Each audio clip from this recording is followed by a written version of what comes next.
जय हिंद, नमस्कार, राम राम सा, खम्मा गणी। कैसे हो आप सभी लोग? स्वागत है आप सभी का हमारे शॉर्ट सेशन के अंदर। तो देखिए, आज का हमारा जो टॉपिक रहने वाला है वो रहने वाला है राजस्थान का एकीकरण। हम इन्हें 5-10 मिनट के अंदर हम संपूर्ण राजस्थान का एकीकरण से जो भी क्वेश्चंस आते हैं वो समझने की पूरी कोशिश करेंगे, और संपूर्ण हम एक स्लाइड्स के अंदर हम पूरा समझने की कोशिश करेंगे। तो देखिए कि राजस्थान का एकीकरण, तो राजस्थान का एकीकरण है वो कितने चरणों में हुआ था? तो राजस्थान का एकीकरण है वो 7 चरणों में पूरा हुआ था। और देखिए, जो एकीकरण बनाने के लिए हमारा जो एक रियासती विभाग बनाया गया था वो बनाया गया था 1947 के अंदर, जिसके अध्यक्ष थे सरदार पटेल और उसके सचिव थे वीपी मेनन साहब। यानी रियासती विभाग की स्थापना 1947 के अंदर हुई थी, और इसके अध्यक्ष तो थे सरदार पटेल और वो थे वीपी मेनन, सचिव थे। तो राजस्थान का एकीकरण है वो 7 चरणों के अंदर हुआ था, और उसको कुल एकीकरण करने में समय कितना लगा था? तो समय लगा था 8 वर्ष से 7 माह और 14 दिन। यानी राजस्थान के एकीकरण को पूरा होने में कितना समय लगा? तो वो लगा था कि 8 वर्ष 7 माह और 14 दिन, और 7 चरणों के अंदर है वो एकीकरण कंप्लीट हुआ था।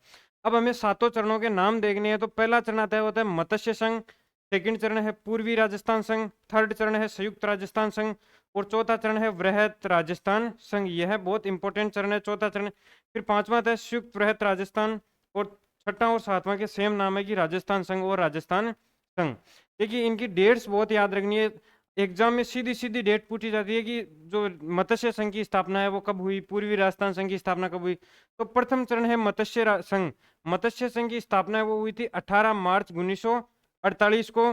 पूर्वी राजस्थान संघ की हुई थी 25 मार्च को और 1948, और पूर्वी राजस्थान संघ की 18 अप्रैल 1948। यानी ये जो 3 चरण है प्रथम, वो तो 1948 के अंतर्गत हुए थे। यानी 18, 25, 18 आपको याद रखना है। 18, 25, 18 मार्च, मार्च और अप्रैल, और 1948 के अंदर हुए थे हमारे 3 चरण। फिर अगले चरण है जो चौथा चरण हुआ था 30 मार्च 1949 को हुआ था।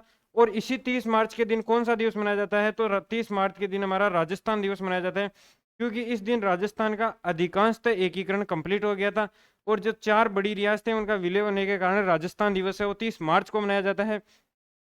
और फिर पांचवा चरण है वो उसकी हुई थी 15 मई 1949 को। छठे चरण की 26 जनवरी 1950 को, और सातवें चरण का हुआ था 1 नवंबर 1956 को। इस प्रकार से राजस्थान के ये कुल 7 चरण है, जिनमें से मत्स्य संघ का उद्घाटन 18 मार्च 1948 को। अब देखिए इसमें की कौन कौन सी रियासतें शामिल थी। तो एबीसीडी का मतलब होता है कि अलवर, भरतपुर, धौलपुर और करौली। यानी 4 रियासतें कौन सी है? अलवर, भरतपुर, धौलपुर, करौली। यानी सबसे पहले बच्चा जैसे स्कूल जाता है, यानी फर्स्ट बार यानी फर्स्ट चरण, तो उसको क्या सिखाई जाती है? उसको एबीसीडी सिखाई जाती है, यानी अलवर, भरतपुर, धौलपुर और करौली। फिर सेकंड चरण में सबसे, वैसे तो बड़ा चरण है, सबसे बड़ा चौथा चरण, लेकिन सर्वाधिक रियासतों का विलय है वो सेकंड चरण में सबसे ज्यादा हुआ था। कौन कौन सा? एक ट्रिक है, बाबू, कीको, झाड़ू, परसाटो। यानी यानी बांसवाड़ा, बूंदी, किशनगढ़, कोटा, झालावाड़, डूंगरपुर, प्रतापगढ़, शाहपुरा और टोंक। यानी कौन कौन सी रियासतें? बांसवाड़ा, बूंदी, किशनगढ़, कोटा, झालावाड़, डूंगरपुर, प्रतापगढ़, शाहपुरा और टोंक। और देखिए फिर नेक्स्ट चरण संयुक्त राजस्थान संघ। यानी तीसरा चरण कौन सा था? वो था संयुक्त पूर्वी राजस्थान संघ, जिसमें केवल एक रियासत यानी उदयपुर, उदयपुर का विलय हुआ था। चौथा चरण है वो बहुत महत्वपूर्ण चरण है एकीकरण का, चौथा चरण, जिसमें 4 बड़ी रियासतें कौन कौन सी? जयपुर, जयपुर, जोधपुर, जैसलमेर और बीकानेर। यानी जयपुर, जोधपुर, जैसलमेर और बीकानेर 4 बड़ी रियासतों का है वो चौथे चरण में हुआ था। और पांचवी रियासत जो पांचवा चरण है संयुक्त वृहत राजस्थान संघ, इसमें चौथे चरण की सभी रियासतें प्लस इसमें मत्स्य संघ को भी इसमें शामिल कर दिया गया था। यानी पहले है उसमें राजस्थान नाम नहीं है, देखिए इनमें सब में राजस्थान नाम है अलग। पहले मत्स्य संघ को अलग रखा गया था, फिर मत्स्य संघ का विलय है वो पांचवें चरण के अंदर इसी संघ के अलग कर दिया गया था। तो फर्स्ट चरण और चौथा चरण यानी 1+4 पांचवें में हो गया। छठे चरण में विलय किसका हुआ था? छठे चरण में विलय हुआ था सिरोही का, लेकिन सिरोही में आबू और देलवाड़ा को छोड़कर, आबू और देलवाड़ा को छोड़कर संपूर्ण सिरोही का विलय है वो छठे चरण में कर दिया था। फिर सातवें चरण में है वो कौन कौन सी? जो आबू दिलवाड़ा क्षेत्र था, उस आबू दिलवाड़ा, और राजस्थान के अंदर एक सी श्रेणी का होता था अजमेर मेरवाड़ा बोलते हैं, जिसकी उस समय में अलग उसकी विधानसभा होती थी जिसे धारा सभा कहते थे। तो अजमेर का विलय भी कौन से चरण में हुआ था?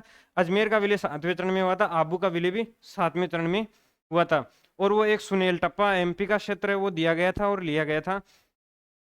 तो ये थे सातों चरण की रियासत, जिसमें से एग्जाम में पूछा जाता है कि इस रियासत का विलय कब हुआ, इस रियासत का विलय कब हुआ, इसी प्रकार से पूछा जाता है।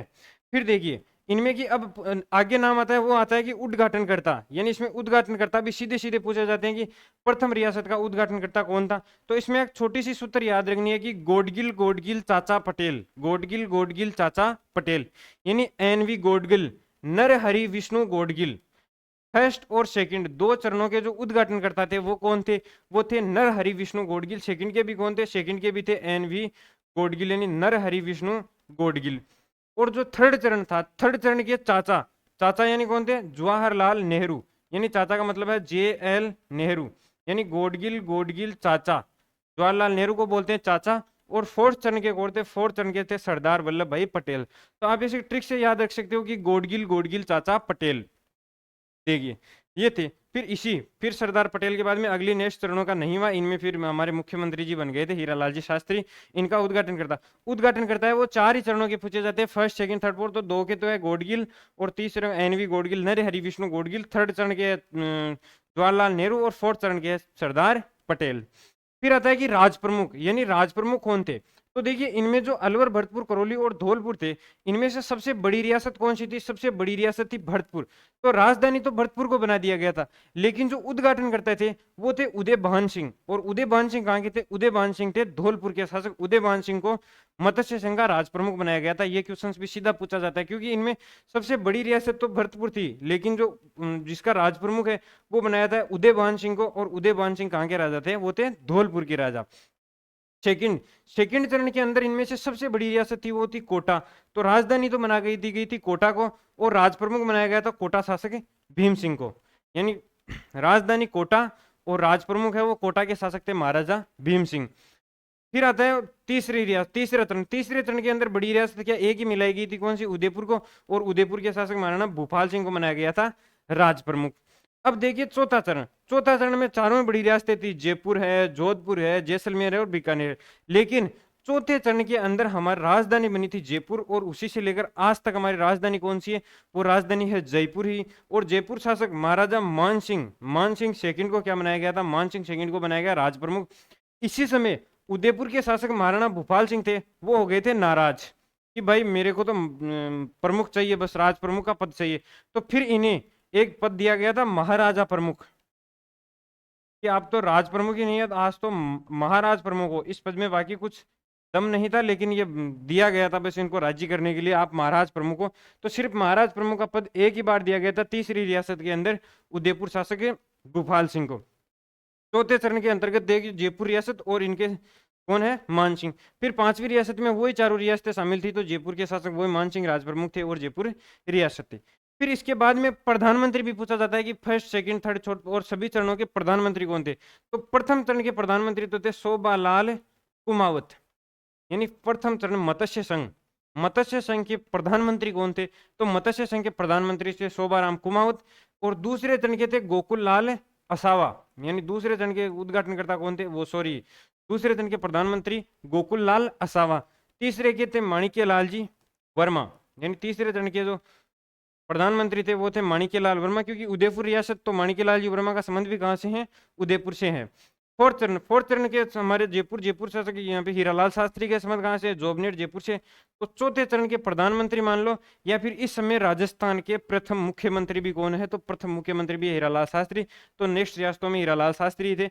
और 1 नवंबर 1956 के समय तो हमारे जो मुख्यमंत्री है वो आ गए थे मोहनलाल जी सुखाड़िया साहब। तो ये था राजस्थान का एकीकरण की, यानी संपूर्ण रियासतें कि कौन कौन सी रियासतें हैं, उनका किन किन रियासतों में जो उनका उद्घाटन कब हुआ, दिनांक, रियासतें कौन कौन सी शामिल हुई, उद्घाटनकर्ता कौन थे, राज प्रमुख कौन थे, राजधानी, प्रधानमंत्री। अब देखिए एक क्वेश्चन ये है कि एकीकरण के समय रियासतें कितनी थी, तो एकीकरण के समय 19 तो रियासतें थी, 3 थे ठिकाने और एक था सी श्रेणी का, जिसे बोलते हैं अजमेर मेरवाड़ा। और इसकी अलग से विधानसभा हुआ करती थी उस समय भी, तो अजमेर मेरवाड़ा विधानसभा को धारा सभा कहा जाता था उस समय। और इसके जो प्रधानमंत्री जो मुख्यमंत्री थे, यानी अजमेर मेरवाड़ा के मुख्यमंत्री कौन थे, तो अजमेर मेरवाड़ा के मुख्यमंत्री थे हरिभाऊ उपाध्याय, यानी अजमेर मेरवाड़ा के मुख्यमंत्री कौन हो गए, हरिभाऊ उपाध्याय। फिर देखिए कि 3 ठिकाने कौन कौन से थे। तो 3 ठिकाने, एक तो निमराना, निमराना ठिकाना कहाँ था? निमराना ठिकाना था अलवर के अंदर, यानी निमराना अलवर। लावा, लावा ठिकाना था टोंक के अंदर। और कुशलगढ़, कुशलगढ़ ठिकाना कहाँ था? कुशलगढ़ ठिकाना था बांसवाड़ा के अंदर। और यहाँ के शासक भी पूछे जाते हैं कि निमराना ठिकाना के शासक राजेंद्र सिंह, लावा ठिकाना के शासक प्रदीप सिंह, और कुशलगढ़ ठिकाना के शासक हरेंद्र सिंह। यानी निमराना के राजेंद्र सिंह, लावा के प्रदीप सिंह और कुशलगढ़ के हरेंद्र सिंह। तो ये था अपना राजस्थान का एकीकरण। अधिकांशतः क्वेश्चन, यदि एकीकरण से कोई क्वेश्चन पूछा जाए तो अधिकांशतः क्वेश्चन इसी से पूछे जाते हैं। कोई भी चरण का नाम पूछ लिया, उसके दिनांक पूछ लिए कि उसका उद्घाटन कब हुआ, रियासतें पूछ लेते हैं कि कौन कौन सी रियासतें शामिल हुई, उद्घाटनकर्ता कौन था। एक देखिए ध्यान रखना है कि हमें जो फर्स्ट रियासत थी जो हमारा निमराना था, ये भी पूछा जाता है कि निमराना ठिकाने का विलय कब हुआ था। तो देखिए निमराना कहाँ था? अलवर। तो ये अलवर किसमें है? अलवर भरतपुर। तो ए, यानी निमराना ठिकाने का विलय फर्स्ट चरण के अंदर हुआ था। फिर की जो हमारा लावा और कुशलगढ़ है, यानी लावा टोंक के अंदर है और कुशलगढ़ बांसवाड़ा के अंदर है, तो इन दोनों का विलय है वो राजस्थान के सेकंड चरण के अंतर हुआ था। और अजमेर मेरवाड़ा, अजमेर मेरवाड़ा का विलय राजस्थान के एकीकरण के 7वें चरण के अंतर्गत हुआ था। ये क्वेश्चंस भी सीधे सीधे सीधे पूछे जाते हैं। अब नेक्स्ट क्वेश्चन, सभी साथी जो भी इस वीडियो को देख रहे हैं उन सभी साथियों के लिए ये क्वेश्चंस भी कई बार एग्जाम्स के अंदर पूछा गया है, और ये एकीकरण से संबंधित क्वेश्चंस है कि मैं अपने डेथ वारंट पर हस्ताक्षर कर रहा हूं। यानी जब राजस्थान का एकीकरण हो रहा था तो उसमें सबसे पहले हस्ताक्षर करने वाली रियासत कौन सी थी? तो बीकानेर के शार्दुल सिंह, यानी सर्वप्रथम हस्ताक्षर। ये भी लिख लो, ये भी क्वेश्चन पूछा जाता है कि सर्वप्रथम हस्ताक्षर करने वाली रियासत। तो सर्वप्रथम हस्ताक्षर करने वाली रियासत थी बीकानेर। और बीकानेर के शासक कौन थे उस समय? बीकानेर के शासक थे महाराजा शार्दुल सिंह। यानी जो बीकानेर के अंतिम शासक थे शार्दुल सिंह, वो सर्वप्रथम एकीकरण पर हस्ताक्षर करने वाली रियासत कौन सी है? बीकानेर। तो ये कौन सा कि मैं अपने डेथ वारंट पर हस्ताक्षर कर रहा हूं, यह कथन किस शासक ने कहा है? यानी वो कहाँ के शासक थे जिन्होंने यह कहा है? एकीकरण पर साइन करते समय उन्होंने ये कहा कि मैं अपने डेथ वारंट पर हस्ताक्षर कर रहा हूं, कि मैं अपनी मृत्यु के ऊपर साइन कर रहा हूं। तो इतना मैं बता देता हूं कि ये शासक थे बांसवाड़ा के। अब इस शासक का नाम सभी साथियों को कमेंट्स के अंदर बताना है। तो इसी तरह शॉर्ट सेशन के अंदर हमारे जुड़े रहे, जिनमें हम देख लो ये 10 मिनट जितनी भी वीडियो हुई है उसके अंदर हमने संपूर्ण एकीकरण जितने भी क्वेश्चन आते वैसे पूछे जाते। तो इसी समय हम 1857 की क्रांति है, जनजाति आंदोलन है, किसान आंदोलन है, प्रजामंडल है, सभी से संबंधित हम शॉर्ट सेशन आके रहें। तो सभी साथी जुड़े रहें और Harappa classes Rajasthan YouTube channel को सब्सक्राइब करना ना भूलें। Okay, thank you. जय हिंद, जय भारत।